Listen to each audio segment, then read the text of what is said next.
Great people, welcome to our channel here. Thank you for joining us on another interactive show. I'm with my one and only daughter, Tamanda, looking 16 and exactly 16. You know, some people are saying sweet 16, but when you actually count the years, there's sweet 36, How are you? I'm good. You look bright I'm always bright. in a Real Madrid jersey. Yeah. Why are you not in some African team's jersey? Honestly, I got you. guys, Uh-huh. if I had one, I would definitely wear it. You don't have for an sure. African team. I don't have like a jersey. Or you don't have a But jersey. I don't have a jersey, but of course I have a team. You have an African team. A country team or a club? It's a country team. Okay. Don't mention. Mm. You're gonna make our viewers jealous Yeah. because they're from all over the place. Exactly. And me, I've got an African team chart. All right. So thank you for joining us today. Tamanda, what should we talk about today? Other than Real Madrid and African teams. Yeah, what should we talk about? I feel like right now we should talk about parenting. Tamanda, please. Yeah. Why should a teenager want to talk about parenting? Maybe No. you have a unique No, angle. I feel like no, there is no angle. I feel like this would be nice, content Okay. for teens Mhm. with parents and parents who have teens, so that we can show them how to correlate, Okay. like where to do it best, and yeah. So that we pretend that we've been a very good father No, and a there is good no pretending. daughter. We learn from where we went down and we grow from there. Okay. So we're here to show like where we can grow from and to help others. Okay, but to do the Tamanda, same. Yeah. different people have got different contexts. Yeah, that's true. So how can we actually help people with this parenting thing, yet they have their own unique environment, unique space? Maybe we'll just work on the general stuff. Okay. Like just maybe you can just give us like a general overview. Actually, I'm going to ask a question first. Okay. What has upset you about your parents? Oh. What have you not liked about being parented? Such questions. I mean, well, no one is perfect. No one is perfect. Yeah. Okay. So I think it's very good for, families to plan things, plan that we should go for this concert at church, we should go for this. Like, there's so many things that families can plan, which is very nice. But, sometimes someone can have a plan and they really want their plan to go the way they want because maybe it means Someone a lot that to is a them. child. No.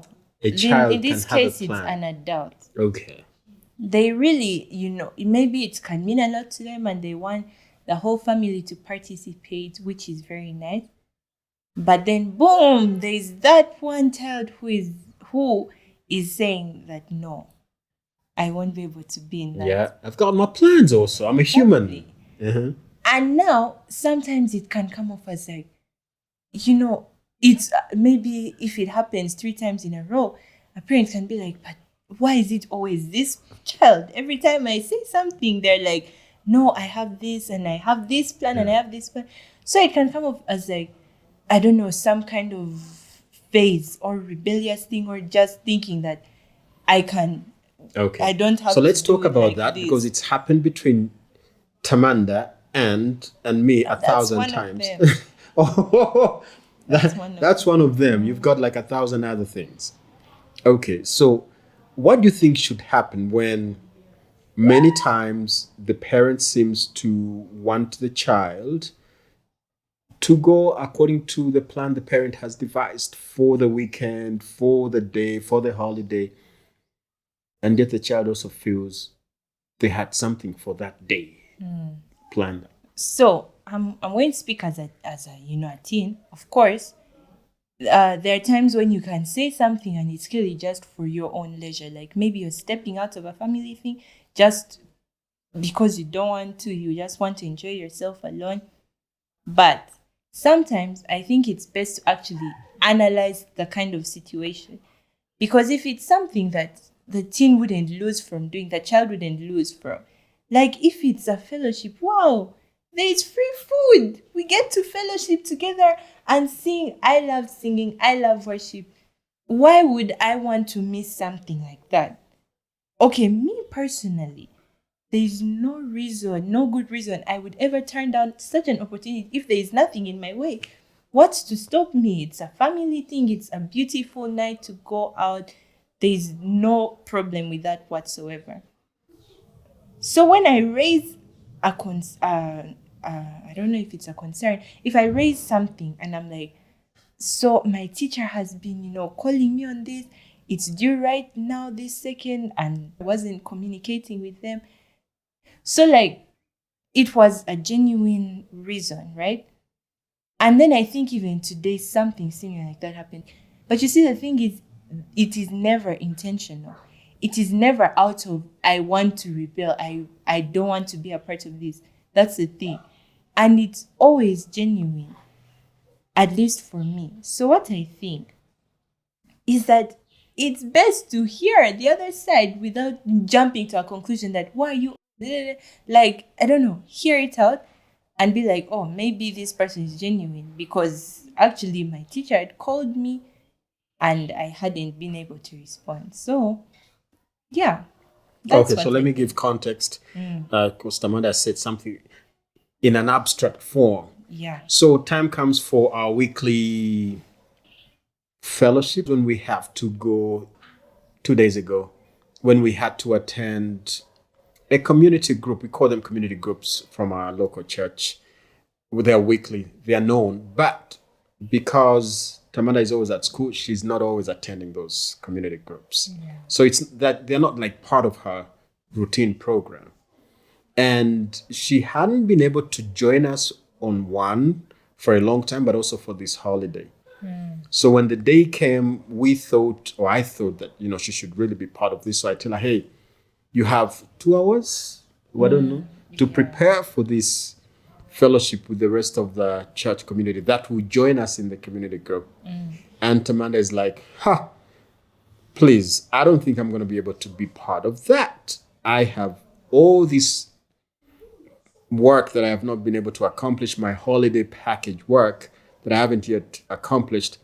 And my teacher requires me to accomplish that. And we were even in a meeting that we never concluded because we got interruptions in connectivity. I don't think I'm going to make it for fellowship.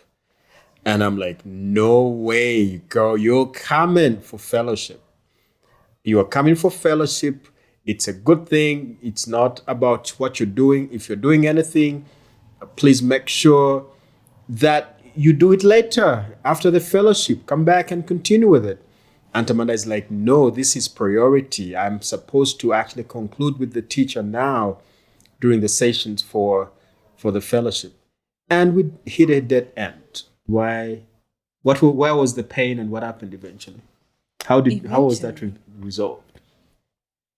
Eventually, I had to go for the fellowship. Okay, what did you lose? How did you feel unheard? Yes, very much so. Because it felt like a kind of situation where it felt like I was viewed as someone who just wanted to disrupt the family thing because, like you said, I haven't been going for the fellowship because I was at school. So of course, you really wanted me to come for this thing, and it would have really meant a lot to you. So when I said that, you are probably like why? No, you're coming. You're going to come. So in the end, of course, it's a, this is a parent speaking. You have to respect the last word. Dictators. Parents are dictators, not so. No. If they say you're going, you have to sleep in their home, in their house. you have to eat their food. You have to eat their can't food. buy your own food. So if they say, hey, you're going and you've tried to handle your case and it hasn't worked, of course you go. But, at the end of the day, there was stuff that I was behind on with my TOK stuff and my teachers. While Tell I us was about at the TOK, fellowship. Tamanda. Oh, TOK. TOK. Yeah. TOK is beautiful. If you are a philosopher, if you love thinking, if you love getting an apple and analyzing it, if you just Okay, love so that's theory of knowledge. theory of knowledge. Okay. It's so amazing. Right. Yeah, it's so nice. But basically right now we have an exhibition and we have to talk about 3 objects in our exhibition. So they're prompts. These prompts are just topics. They're topics. They're topics that you choose from. The one I'm choosing from is how does new knowledge change established values or beliefs? And my objects, I chose a globe. I chose a COVID-19 face mask. And my final object was a screenshot of an AI tool, ChatGPT. Those are my objects. Okay. So yeah. So that's what you're working on. Exactly. And now there's this fellowship that is happening. Probably it's going to be the last one for the holiday. And the parent is like, you have to go. And you're like, you man, do you know what I'm working on? And how behind I am? I was really, the teacher was attacking me. Of course, he's a very sweet man, but you can tell when you've pushed them to their limits and they're like, this is your final, and they even send you an email in full bold letters. And you're like, oh, this is serious. How does that make a child feel where it seems as if the adults just don't get it? The teacher has these expectations. The parent has this expectation, and both of them want to be obeyed, listened to, taken seriously. How does that make you feel? So, you see, the coincidence of, I don't even know why. It happens, for me, it happened consecutively. Because even today, a similar thing happened. Yeah, so how does that make you feel? Like, so, about as one dealing with this authority, adult world, how does that make you feel? Okay, sometimes it feels like the opinion of the child it doesn't have that much worth in it. Because whether you try to, explain your way through, you have to go with what the parent has instructed. So it's as if there is not much weight, much worth in what they think they have to do in the moment. And the feeling is one of being, should I say, unheard, not taken, really seriously, undermined, kind of like, for you, your work is so important to you, but to another person, it's just another high school assignment that they'll finish at some other time. Well, actually, I think I hear you, because if I were in your shoes, I would feel exactly the same. These are adults who think they have an upper hand. At the end of the day, my voice is nothing. And yet, I think you also realize that if you were the adult, you would want your child to have this experience because of its spiritual importance and the value they will get thereof. And so the reality is, at the end of the day, we both mean well. You mean well in your own way. You want to finish your studies in the time that was scheduled by the teachers. At the same time, the parent feels that there has to be a balance between the academic pursuits that you are engaged in and the community outside of school that you should also be engaged in, which also has a spiritual connotation to that. So I think that's why I think it's important that people know, yes, she's insisting on that, but she's not an evil girl. You get what I mean? Yes, he's insisting on that, but he's not an evil man. And I think that's why we're having this conversation right now. Because we believe each one is still good. Not so. Yeah. Even though we disagreed and we felt like one was being unfair in that moment, in terms of child, parent, I'm now leaving out even the teacher person. You get what I mean? Yeah. That because of the good feeling we have about the intention of the other, even though we are contending against stuff, yet we believe ultimately that there's no one who means ultimate evil. It's just that people are seeing things differently. Yeah. And yet, Tamanda, these things really kill relationships between Exactly. parents and the children. Yeah. So, how do you think we have so far not been able to kick each other out as parent and child? I mean, kick each other out. I mean, spoiled relationship, and we cannot talk anymore because we're seeing things very differently. How come we're still moving on? What's working for you, or what's worked for us?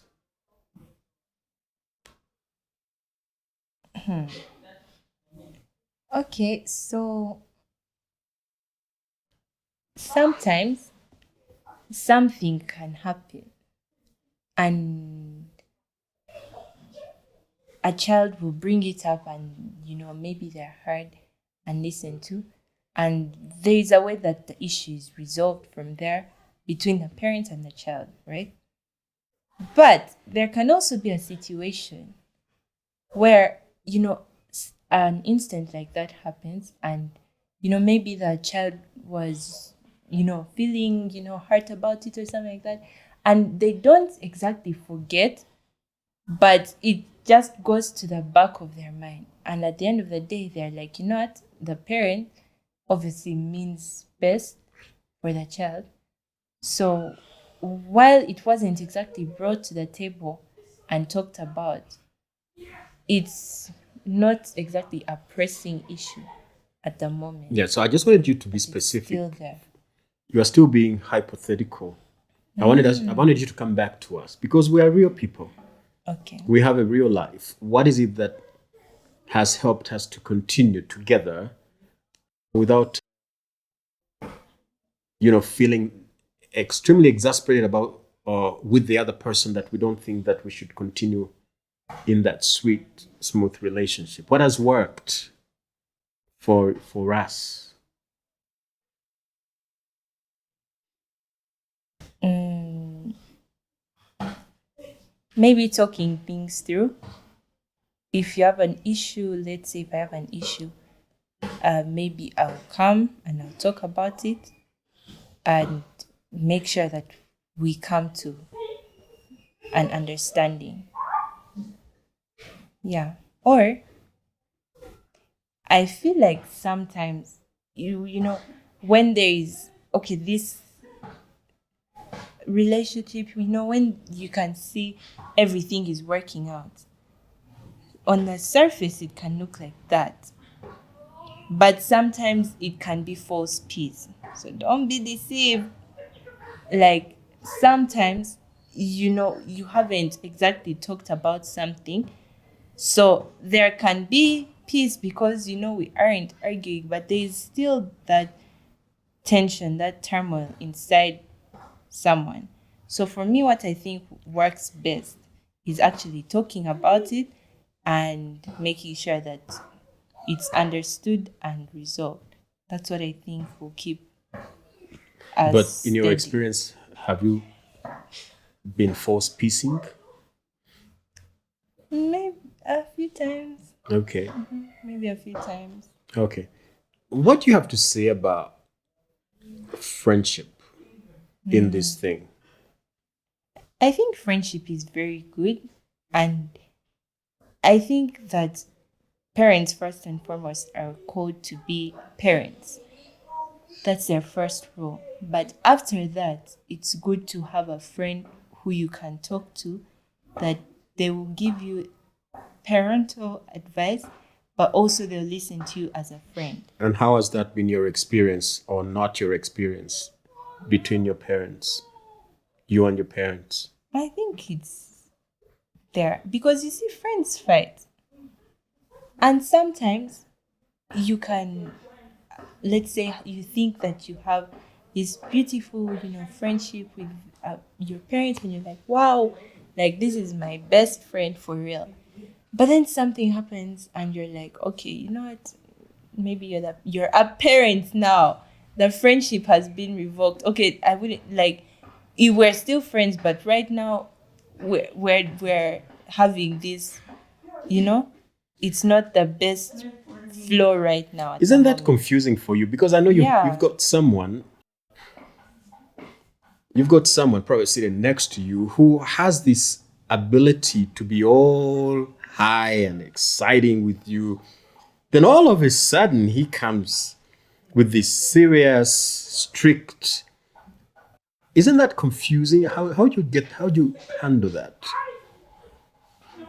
experience with your parent? I don't even know if I wouldn't say handle. There's really nothing to handle. It's sometimes it gets normal because at the end of the day, they are still parents. So yes, you can be like, we're enjoying now and as friends and everything, but there will still be those situations where you shouldn't forget that it's still a parent. So there's really nothing to get used to be around. No, it's just, I don't know, as a child, it's just in your DNA. You know this, so it's a time for this, and this is a time for this. So, I think I love the way you put it because I want to tell you so many times many young people forget that there's a time for being a parent and a time for being a friend.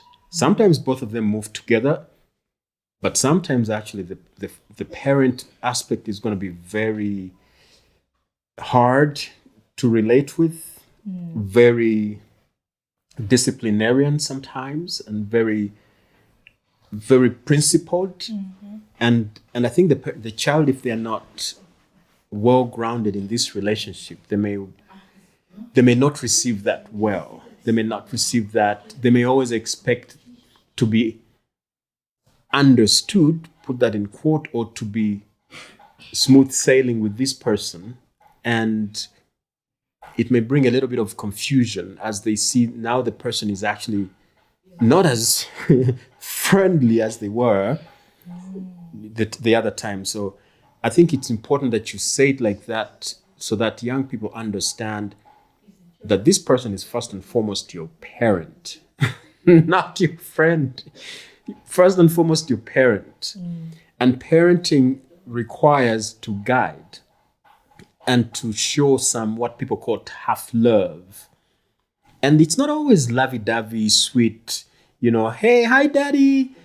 It sometimes it's very, very tough. And yet, you and I, that there's also 1,000 times of stupidity between us and fun and chaos, the good chaos and all that. So it takes wisdom for a child to actually be able to differentiate that. And I think you really put it really nicely.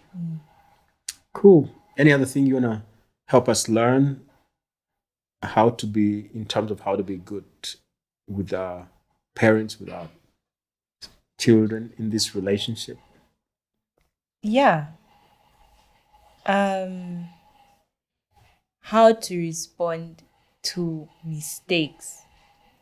If a child makes a mistake, what is the best response parents can give? We should probably, talk about that. Hey, Just saying. what do you suggest should be the best response? Okay, honesty. There are moments of, pure, when someone is just choosing to disobey, to rebel, to be careless, and parental wisdom. God has given you wisdom. When this person, no, today you were just disobedient, you did that, you were careless and stuff. That one, you know what you did. But I think that there is also that wisdom of, okay, yes, something terrible has happened. but the heart of the child and, what they were doing, was it really set on that? Was there something they could have done to stop that? Maybe. But did it happen, and their morals and what they knew as right had nothing to do with that? Yes. So, same result, but the motives are different in both cases. What's the parent's response? Which I think is, really important. Very important, and it's not as easy as it feels from the child's perspective, because the parent now has to say, okay, is this child actually honestly making this mistake not out of rebellion or evil intent, but really it was a mistake that happened. That's why I'm saying wisdom. So a lot of wisdom, Exactly. and it also takes relationship between these two people. But also sometimes, you've heard of that story, which we refer to a lot here in the home, the boy who cried wolf. Yeah. Sometimes the child actually comes from a very good place. When they mess up, they didn't mean to mess up, but they messed up. But because the child has been so stubborn in that area rebelliously, it becomes so difficult. It's hard for the parent to figure out right now whether the child actually did not mean to be the same old person. So we thank God for grace. Not so. Grace. Yeah. Grace. Let's talk about grace. You know what grace is? Define for us, what is grace? Well, what I meant by grace, really. Yeah, I know what you meant. It's a different context. Yeah. But now I've changed it. For me, what I meant by grace is the whole aspect of leaving room for the other person to offend you, and then choosing to forgive them anyway and started fresh with them. That's what I meant. Grace. Yeah. Grace. Because for me, that's what parenting is. Because parenting is about grace. The child makes mistakes that they genuinely ought to be punished for. But also you as a parent, you make mistakes in maybe punishing a child or that should never have been. I mean, should never have punished that way or responded that way, but you made that mistake anyway. And many of us parents, realize that. And you've heard sometimes when some people have come and told you, your parents, oh, I'm sorry, I punished you, but I realized I didn't have the facts and all that stuff. So grace for both, humility from both. Yeah. Humble child, humble parent, but also knowing where the authority lies. We are all under one authority, and that's God. Yeah. There's no boss here, not so. So I do whatever I do on behalf of God, and I think you do whatever you do. All right. Thank you, friends. I think that's been it. Not so. Maybe. Not so. A lot could be said. A lot could be said, Yeah. but time is what it is. Let's meet again another time. It's the beautiful lady Tamanda Wezi Kawela. Ndio Australia, Ivan Kawela. She's The my African daughter. son. Oh yes, the African son. Thank you, Yeah. girl. Thank you very much. And Mm-hmm. do you feel 16 or do you feel older? I feel 16. You feel 17 in a few months. 17 in a few months. 17 in a but few yeah. months? Take Okay, we love you. God bless you and bye. care. Bye.